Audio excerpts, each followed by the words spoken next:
Solnik es un regulador del metabolismo del hueso, lo fortalece y ayuda a prevenir fracturas. Está indicado en prevención de la pérdida de masa ósea por el tratamiento hormonal en pacientes con cáncer de próstata o cáncer de mama. Prevención de complicaciones óseas, fracturas patológicas, en pacientes con cáncer avanzado que afecte al hueso.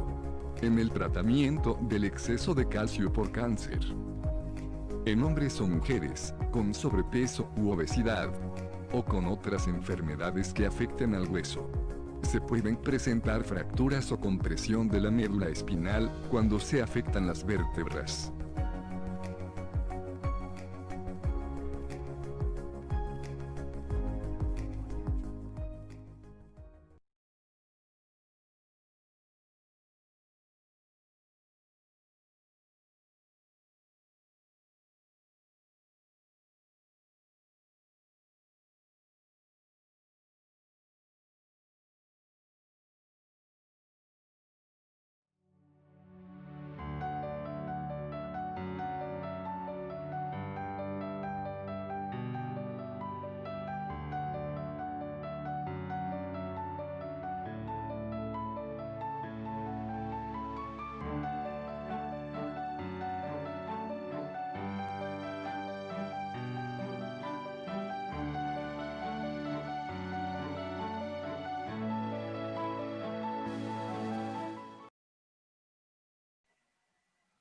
Muy buenas noches tengan todos ustedes. Bienvenidos a esta sesión donde culminamos con el trabajo de todo el año con la presentación de los trabajos libres para el Congreso, que por esta ocasión pues va a ser todo de manera virtual, como hemos llevado a cabo durante este Congreso. Es una nueva experiencia, pero muy satisfactoria para todos por la calidad de los ponentes que hemos tenido durante el Congreso. Y los trabajos libres no es la excepción. La convocatoria salió en el mes de febrero y empezaron a llegar poco a poco sus resúmenes, los cuales estuvimos revisando para poderles autorizar que los subieran en nuestra plataforma de trabajos libres. Quiero agradecer al comité revisor, el doctor Martín Tejeda y Walterio Palma de Hermosillo. El doctor Tejeda es especialista en cirugía de la columna vertebral, el doctor Walterio en ortopedia pediátrica. También tenemos al doctor Israel Gutiérrez Mendoza de Aguascalientes, el doctor José Manuel Pérez Atanasio de Querétaro, el doctor José Leonardo Bonilla Castillo, que venimos trabajando juntos en este comité desde 2013 por allá. Él está en la ciudad de Tampico. En fin, revisamos 145 trabajos que se inscribieron en las diferentes modalidades. De ortopedistas se inscribieron 8 en la categoría de podio y 18 en la categoría de cartel. De los trabajos de médicos residentes tenemos 24 en podio y 88 en cartel. Los ganadores. En el primer lugar de la categoría de ortopedista está el doctor José Siménez Ramírez con su trabajo Resultados a largo plazo en deportistas con inestabilidad crónica del tobillo tratados integralmente con una técnica anatómica mínimamente invasiva. El doctor es su trabajo en el Hospital Ángeles del Pedregal en la Ciudad de México. Felicitaciones, doctor, por haber obtenido este primer lugar. El segundo lugar de la categoría en podio ortopedista, el doctor Luis Alonso Calderón Córdoba, el trabajo calidad de vida y disminución del dolor en pacientes con artropatía por mango rotador o artrosis glenumeral, tratados con bloqueo del nervio subescapular guiado por ultrasonido contra infiltración con esteroides. Y el tercer lugar el doctor Juan Manuel Roa Chávez, con el trabajo microorganismo habitual y sensibilidad antibiótica en infecciones óseas articulares de la Unidad Médica de Alta Especialidad, Victoria de la Fuente Narváez, de la Ciudad de México. Felicidades a los ganadores de primero, segundo y tercer lugar. La siguiente categoría, en cartel ortopedista, el primer lugar corresponde al doctor Hugo Rolando Nieto Sandoval, con el trabajo ortogeriatría en fracturas de cadera, realidad o moda. Este se realizó en el Hospital Regional del ISSSTE de la ciudad de León, Guanajuato. El segundo lugar corresponde al doctor Juan Carlos Vélez de la Chica, del Hospital del ISEMIM Tlalnepantla, con el trabajo resultados funcionales en la reconstrucción del ligamento patelofemoral medial en adolescentes con luxación recurrente de rótula. Y el tercer lugar corresponde al doctor Sergio Charles Lozoya, con el trabajo de supervivencia 30 días en ancianos operados por fractura de cadera expuestos a hipotermia. Este trabajo, realizado en la Unidad Médica de Alta Especialidad 21 del IMSS en la ciudad de Monterrey. Ellos son los ganadores de primero, segundo y tercer lugar de la categoría de ortopedistas. Residentes, que fue el mayor número de trabajos que recibimos. El primer lugar corresponde al doctor Julio César Aguilar Gómez. El trabajo es análisis comparativo de 4 diferentes índices de fallo en la osteosíntesis de fracturas transtrocantéricas. Este trabajo se llevó a cabo en el Hospital Centenario Miguel Hidalgo. Es el primer lugar. Segundo lugar, la doctora Diana Edith Molina Hernández, con valoración funcional de un paciente pediátrico con aumentación del LSP a 2 años de seguimiento. Este trabajo de la doctora fue realizado en la Unidad Médica de Alta Especialidad Victorio de la Fuente Narváez. Y el tercer lugar, en la categoría de podio residente, tenemos al doctor Edgardo Ulises Hernández Sepúlveda, del Hospital de Alta Especialidad del Bajío. El trabajo es identificación microbiológica de Proponium Bacterium acnes en enfermedad discal degenerativa. Felicidades a todos ellos. Es la categoría de podio residente. La última categoría de residentes en la modalidad de cartel. Tenemos el primer lugar al doctor Jorge Luis Escobar Ruiz, con fracturas diaficiales de tibia en pacientes pediátricos, experiencia en el Hospital General Regional número 2 del IMSS en la Ciudad de México. El segundo lugar, tenemos al doctor Abraham Espinosa Uribe, con características radiológicas de rotación de la cabeza del primer metatarsiano pre- y postquirúrgica, secundario a osteotomía de chevrón largo. Este trabajo realizado en el Hospital Cristus Muguerza de Monterrey. Y el tercer lugar, el doctor Yasif Chávez Pérez, con el trabajo resultados de transposición tendinosa en el paciente con lesión del nervio radial no reciente a consecuencia de fractura diaficiaria de húmero, reporte de caso y una revisión sistemática del tratamiento. Realizado en el Hospital Victorio de la Fuente Narváez de la Ciudad de México. Ellos son los ganadores. Desafortunadamente, no podemos presentar los trabajos de todos.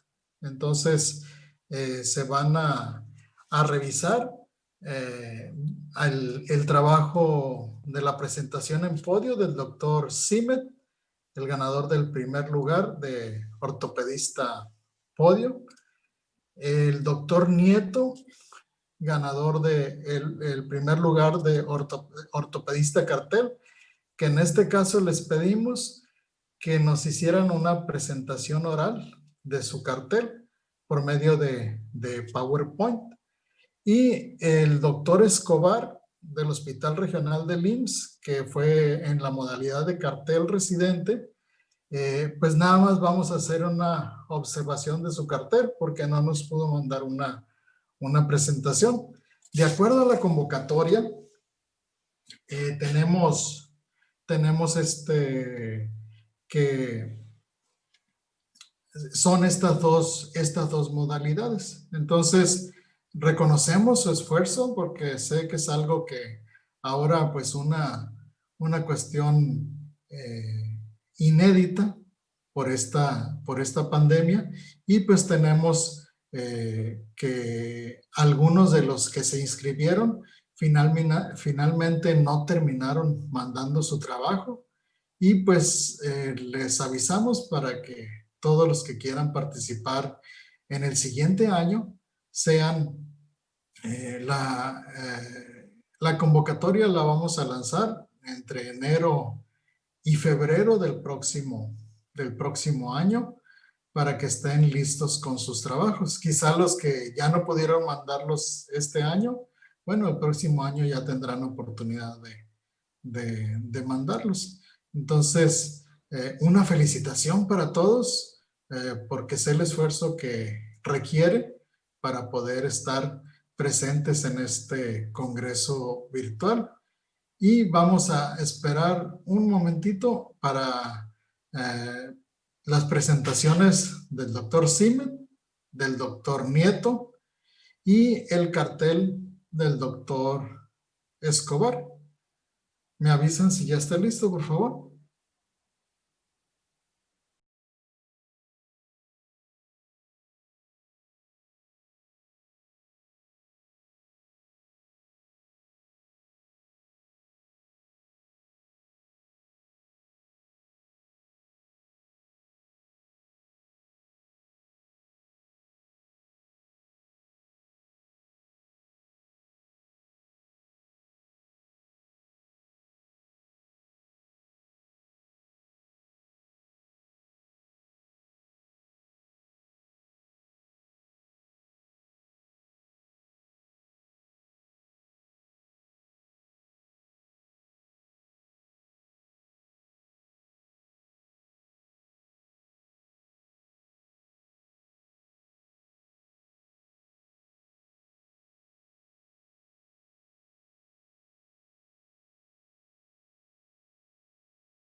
Abordaremos la inestabilidad crónica lateral del tobillo y algunas modificaciones que pueden mejorar las técnicas actuales.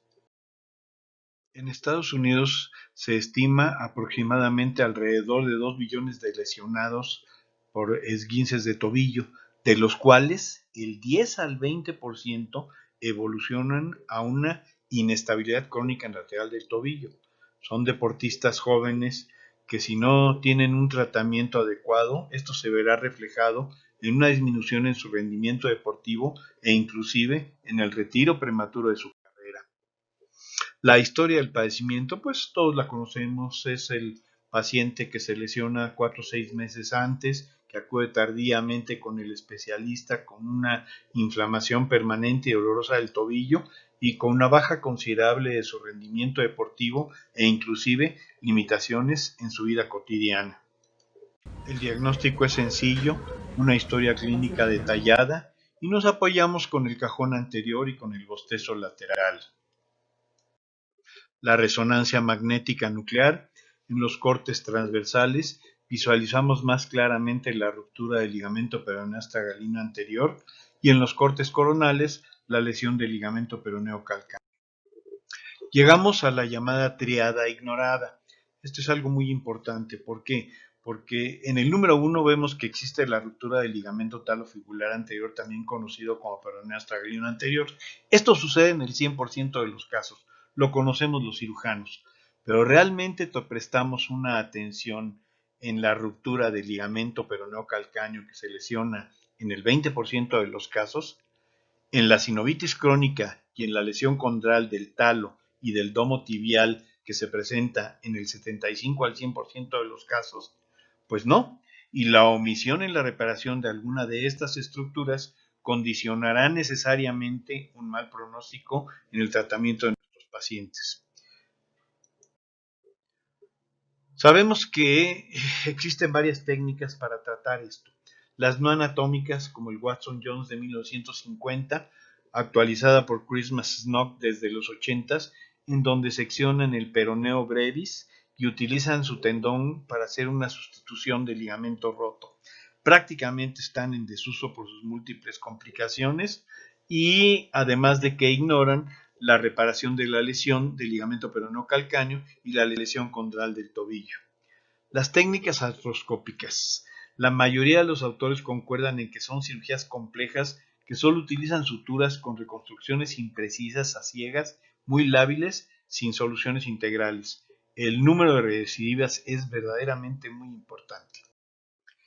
La más utilizada en la actualidad es el Boston Gold de 1980, que consiste en la sutura directa de los restos ligamentarios desgarrados del ligamento peroneo astragalino anterior, reforzándolos con el retináculo anterior a través de una gran incisión y que en algunas ocasiones la acompañan de 2 anclas. No es una técnica anatómica, su tiempo de recuperación es muy prolongado porque utiliza una bota rígida, ignora la reparación del ligamento peroneo calcáneo y de las lesiones condrales, aparte de que hay reporte de múltiples complicaciones con esta técnica. Estamos ciertos que todas las técnicas actales pueden ser mejoradas en lo que se refiere a la plastía del daño articular, a la mejor reparación de las rupturas ligamentarias, a utilizar una técnica mínima invasiva, un tiempo de inmovilización menor, fisioterapia inmediata y desde luego reincorporación temprana al deporte con una disminución de las secuelas a largo plazo.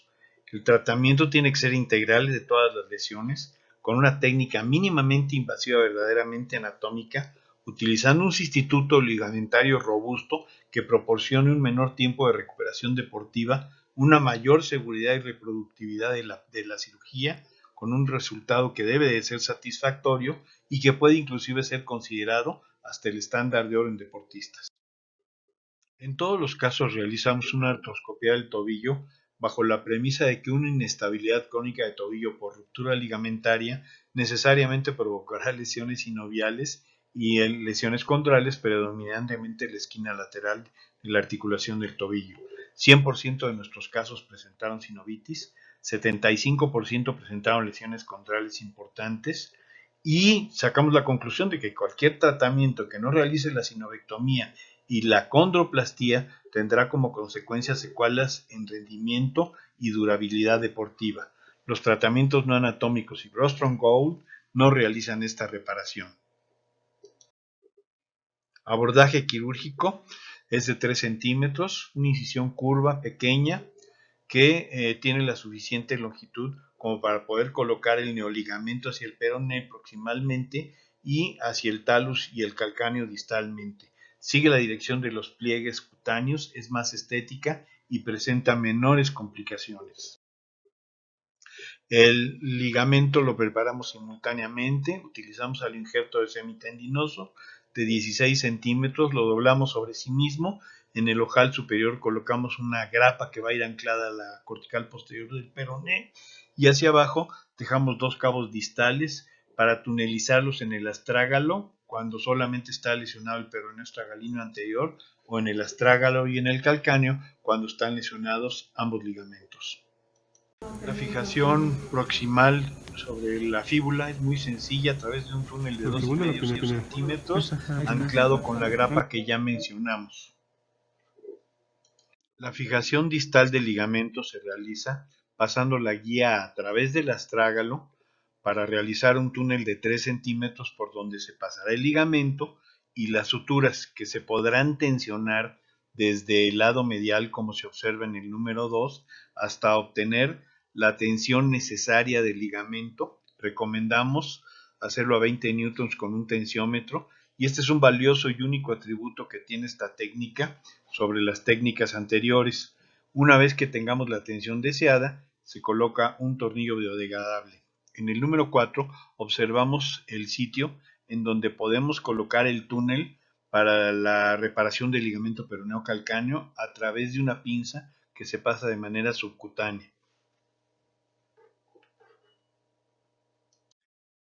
El resultado, bueno, del lado izquierdo hacemos una simulación en donde se observa aproximadamente la grapa que se fija al peroné y distalmente el tornillo de la tenodesis.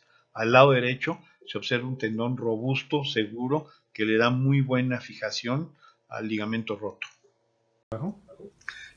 El manejo postoperatorio, no utilizamos una bota rígida, rehabilitamos al día siguiente y el paciente puede deambular inmediatamente, retirando la bota a las 3 semanas, con un promedio de reintegración al deporte a los 4 meses. Nuestro material y método: 26 pacientes deportistas, 70% con deporte constante. Empezamos esta técnica a realizarla en 2013, con evaluaciones clínicas periódicas utilizando la clasificación de AOFAS, evaluaciones del rendimiento deportivo y un seguimiento mínimo de 2 años. Los deportistas fueron de todo tipo.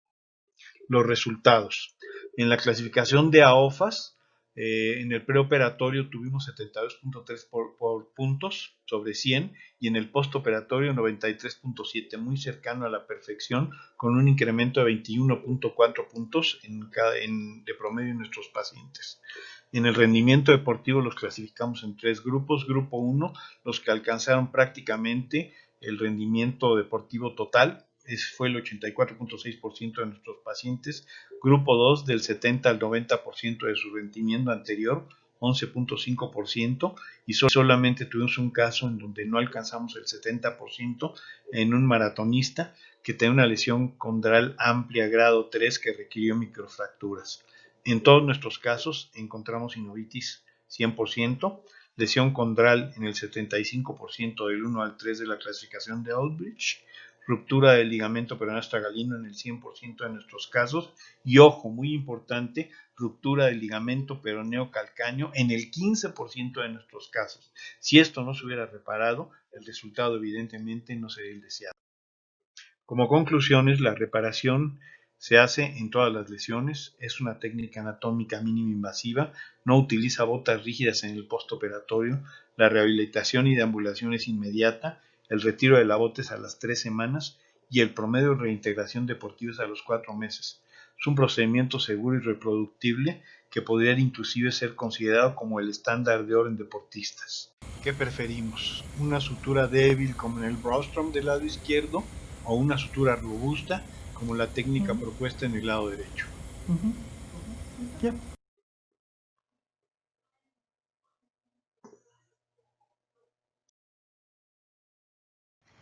Fracturas diaficiarias de tibia en pacientes pediátricos. Una experiencia en el Hospital General Regional número 2 del IMSS. Las fracturas de tibia son la tercera más común en pacientes de la edad pediátrica, solo por detrás del radio y del húmero. La presentación más común es la simple, hasta en un 90% de los casos, de las cuales la mayor parte son de tipo espiroidea, seguida de la oblicua y menos común la transversa.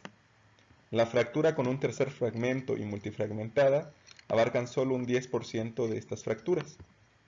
De ellas, hasta el 40% cursan con una fractura agregada del peroné. Tradicionalmente se tratan con reducción cerrada e inmovilización, con buenos resultados, y el tratamiento quirúrgico se considera cuando existe exposición ósea, lesiones múltiples, conminución, asociación con síndrome compartimental y cuando existe incapacidad para lograr y mantener una alineación aceptable por métodos conservadores. La fijación interna es posible con placas y clavos, ya sean flexibles o rígidos. Los clavos flexibles son indicados en pacientes menores de 50 kilos y los rígidos solo cuando ya existe madurez esquelética. Los clavos flexibles además ofrecen estabilidad temprana y rehabilitación precoz. La fijación externa normalmente se asocia a fracturas diaficiales de tibia que fueron abiertas, inestables y con minuta. Actualmente se ha encontrado que la tasa de fijación quirúrgica para todas las fracturas pediátricas han aumentado. En este estudio, nuestro objetivo fue describir la demografía de los pacientes, clasificar las fracturas, conocer el tratamiento recibido y determinar el tiempo de consolidación de las mismas. Fue un estudio descriptivo, retrospectivo, longitudinal de pacientes con diagnóstico de fractura de tibia diaficiaria en edad pediátrica, tratados y hospitalizados en nuestra institución de junio de 2018 a diciembre de 2019. Resultados. Se encontraron 26 fracturas de 25 pacientes, de los cuales 19 fueron hombres y 6 mujeres. La edad promedio fue de 10.2 años de edad, donde el menor fue de 9 meses y el mayor de 15 años, con una edad mediana de 11 años. El segmento afectado más común fue el tercio medio, seguido del distal, siendo raro el tercio proximal fracturado. Y podemos observar que predominaron las fracturas tibio-peroneas ante las aisladas de tibia, y siendo las fracturas simples las más frecuentes. De forma global, 8 pacientes fueron tratados de forma conservadora y 18 fueron operados. La colocación de clavos flexibles fue el tratamiento quirúrgico más elegido, en donde la configuración en C fue elegida para todas las cirugías. 6 se insertaron de forma retrógrada y en 7 más anterógradas. Además, se detectó que a 7 pacientes se les colocó inmovilización como protección. 3 fracturas fueron tratadas con fijadores externos, 1 con clavillos Kirchner cruzados y 1 más con DCP. La estancia hospitalaria promedio fue de 5 días, un rango de 1 a 22 días. En los gráficos de la derecha observamos que en el grupo de edad de 5 a 9 años el 63% fue tratado de forma quirúrgica, mientras que en los de 10 a 15 años esta proporción aumentó a 72%. En esta tabla podemos apreciar el tiempo de consolidación promedio, con sus rangos mínimos y máximos, de cada tratamiento realizado, recordando que para este estudio se consideró la evaluación radiográfica tipo 3 de Montoya, junto a la correlación clínica de consolidación, para determinar el tiempo de consolidación. El tiempo de consolidación promedio fue más baja en los tratados de forma conservadora, con 52.6 días, que son 6-7 semanas aproximadamente, a comparación de los postoperados de TENS, que alcanzaron la consolidación en 70.3 días. Destaca en los postoperados de clavos flexibles que el tiempo promedio es mucho menor en aquellos que no utilizaron alguna ortesis de protección, y no parece haber diferencia significativa con la configuración de inserción elegida. Asimismo, en aquellos en los que el tratamiento definitivo fueron los fijadores externos, el tiempo de consolidación fue francamente mayor a comparación de cualquier otro tratamiento elegido. Aquí podemos comparar los tiempos de consolidación de las fracturas tibio-peroneas con las de tibias aisladas. En general, los resultados son congruentes con los mostrados en la tabla anterior, en donde el tiempo de consolidación es ligeramente mayor en las tibio-peroneas a comparación de las fracturas únicamente de tibias, recalcando nuevamente que el tiempo de consolidación fue menor en posoperados de TENS que no usaron férulas de protección, y en pacientes con fijadores externos como tratamiento definitivo, el tiempo de consolidación fue mayor a todos los demás tratamientos ofrecidos. Finalmente, como conclusiones, tenemos que los resultados demográficos fueron similares a la bibliografía internacional, que el tratamiento conservador sigue demostrando buenos resultados independientemente de la edad del paciente, al obtener buenos resultados en todos los grupos de edad, que en los pacientes tratados con clavos flexibles de titanio hubo mejor tiempo de consolidación en aquellos que no utilizaron alguna inmovilización como protección, lo que puede sugerir que la rehabilitación temprana es beneficiosa para los pacientes postoperados de TENS, y que la tasa de tratamiento quirúrgico es elevado en nuestro hospital al variar de 63% en el grupo de edad de 5 a 9 años a 72% en el de 10 a 15 años. Gracias.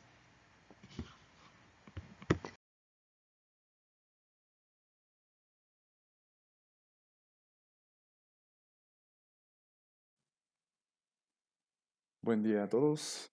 Para presentarles mi trabajo titulado Análisis comparativo de 4 diferentes índices de fallo en la osteosíntesis de fracturas transtroncantéricas, además de características propias de los pacientes atendidos quirúrgicamente en el Centenario Hospital Miguel Hidalgo de Aguascalientes. Soy el doctor Julio César Aguilar Gómez. Como introducción, todos sabemos que la población de adultos mayores en nuestro país ha ido en aumento en los últimos años de una forma muy considerable, haciendo que la fractura de cadera sea una entidad responsable en gran medida de la limitación funcional de los adultos mayores en nuestra población, como un gran problema de salud pública.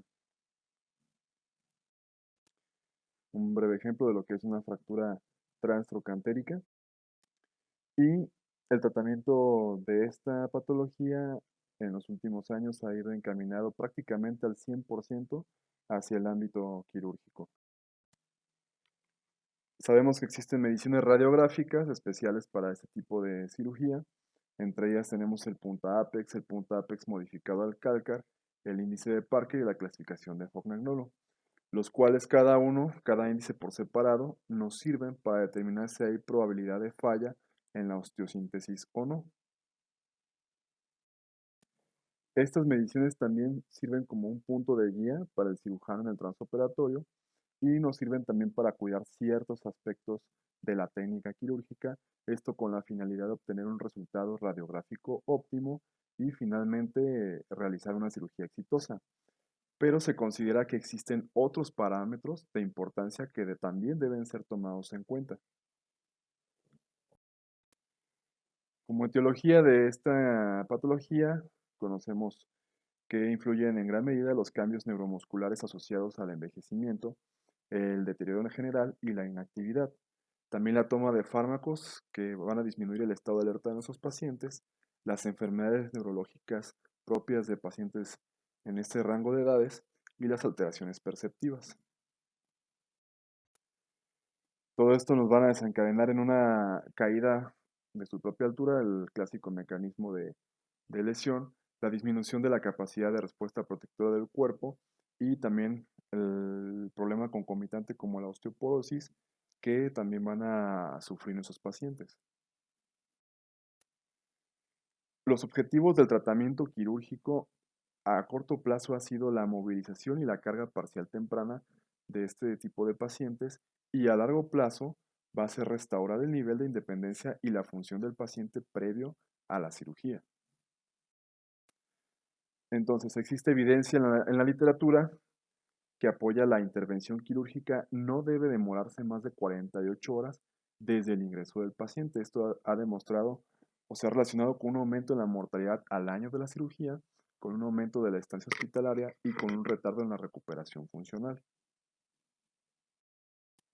Este es un breve repaso de la biomecánica del sistema DHS, tanto de una fractura estable, transocantérica estable, y una fractura inestable, transocantérica, manejada además con un tornillo de cierre.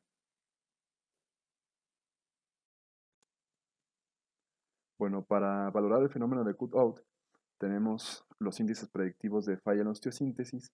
Esta es la clasificación impuesta por Fognagnolo en el 2004, en el cual se valora en proyección antero-posterior y lateral, tanto el ángulo cérvico-diaficiario normal o con una tendencia ligeramente en valgo, que haya una angulación menor de 20 grados y el desplazamiento del fragmento principal mayor de 80% en ambos planos, con un acortamiento menor de 5 milímetros.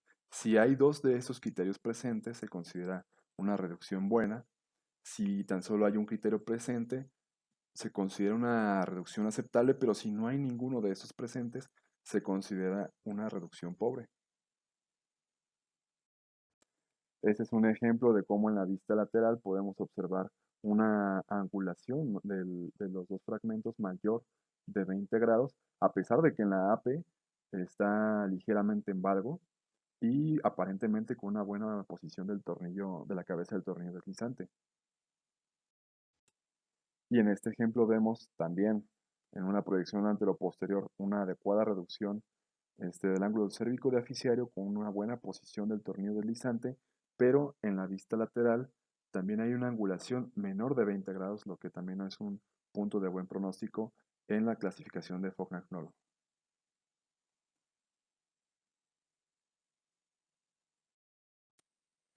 En cuanto a los índices predictivos de falla de la osteosíntesis, que también conocemos, sería la distancia punta apex, conociendo que esta distancia, si es mayor de 25 milímetros, va a aumentar el riesgo de fenómeno de cutout. El punta apex modificado, que si es mayor a 20, también aumenta el riesgo.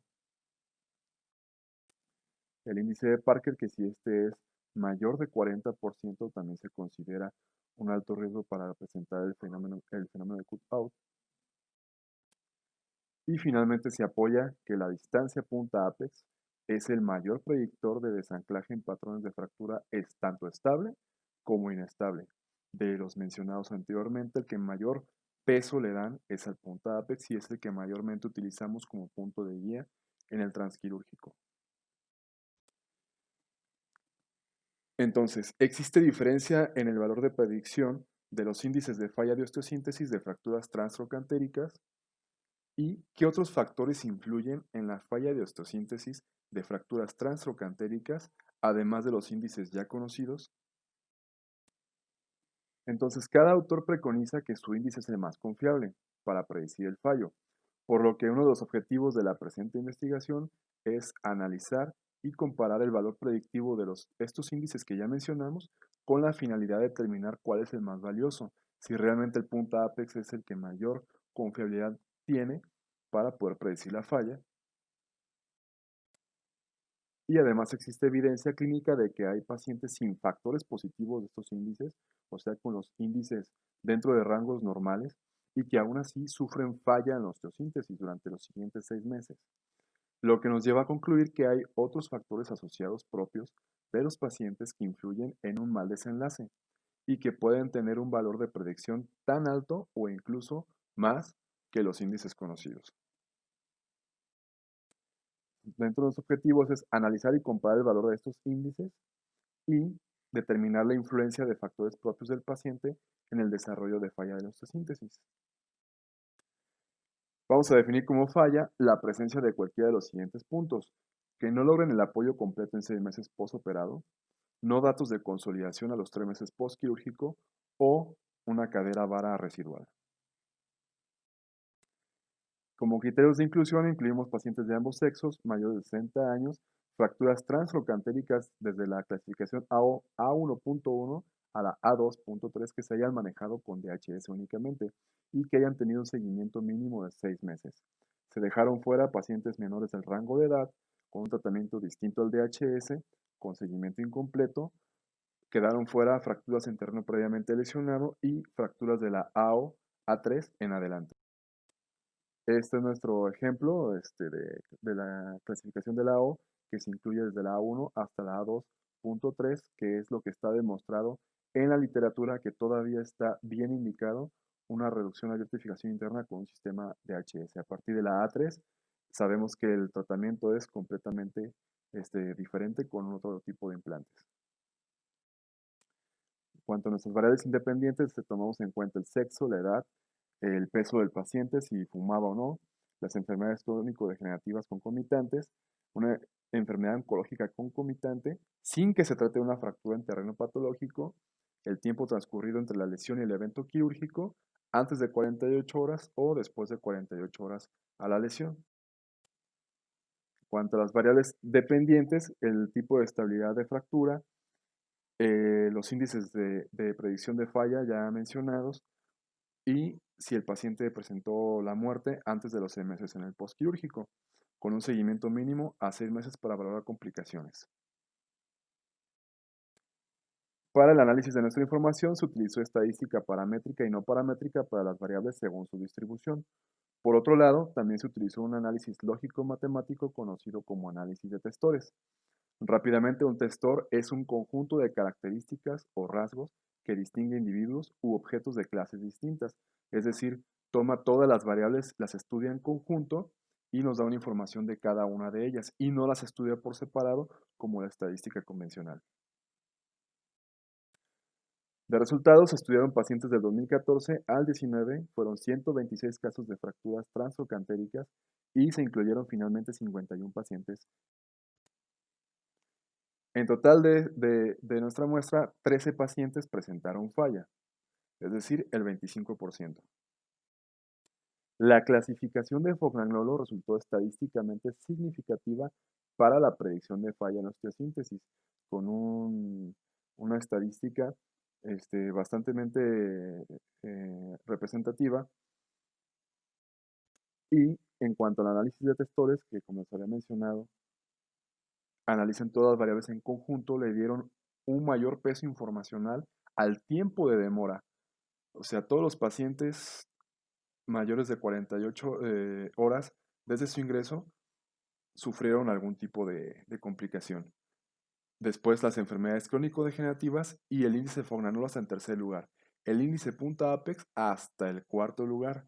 Y lo que nos puede debatir, o que lo que puede, contra lo que podemos pensar, la estabilidad de la fractura quedó hasta en un quinto lugar.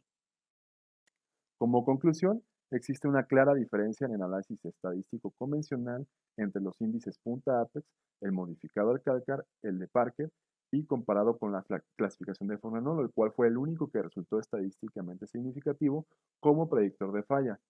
Los índices antes mencionados, siendo utilizados por sí solos, no predicen adecuadamente la falla.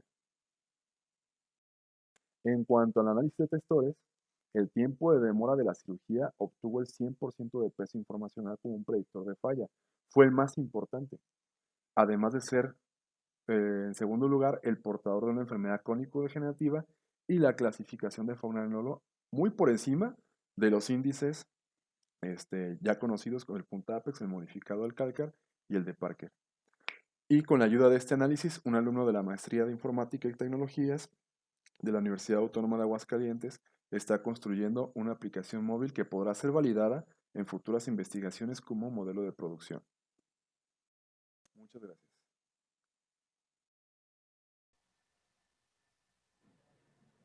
Muchas gracias por estar con nosotros. Les doy un aviso parroquial acerca de las constancias de los trabajos libres, tanto para los autores como para los coautores. Estas van a estar a partir después del 15 de noviembre.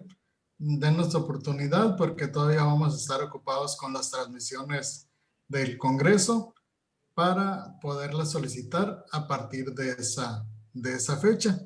Le damos la bienvenida al doctor Sergio Quintero Hernández, presidente de FEMECOT, para que nos dé un mensaje. Buenas noches, Sergio. Muchas gracias, Jesús. Un gusto estar con todos ustedes, un gusto estar con todos los compañeros. Primeramente, saludarlos de parte de la Federación Mexicana de Colegios de Ortopedia y Traumatología. Segundo, agradecerles el interés de participar en la presentación de sus trabajos libres. Los felicito, una felicitación muy especial por tener esa inquietud de investigación, de creatividad, eso de estar buscando algo nuevo, de presentar un trabajo de investigación, es algo muy importante, que qué bueno que tengan esa inquietud. Creo que para los que pasamos por la experiencia de la residencia, después de como médicos ortopedistas, pero desde la residencia creo que debemos de trabajar en esa inquietud por despertarles a todos el publicar, primero el investigar y luego el de publicar. El primer paso ya lo están dando con la presentar trabajos libres. Eso es la base de todo. Me recuerda cuando yo de residente tenía un jefe de servicio donde nos exigía a todos los residentes un trabajo de investigación cada 6 meses. Y era muy interesante de cómo te exigía, te presionaban mucho para hacer la presentación ante todos los adscritos médicos de base, residentes, y es muy interesante. Y creo que esa inquietud hay que fomentarla, hay que crecerle, hay que hacerla crecer. Y ahora están llegando ustedes en la presentación de trabajos libres, los felicito, la verdad. Y en la federación buscamos cómo incentivarlos también. Buscamos cómo despertar esa inquietud. y de muchas razones, muchas formas de despertar ese interés. Creo que una de ellas es esto, un trabajo libre que se presente para buscar quién es el ganador. Pero creo que ganadores son todos ustedes al presentar ya el trabajo.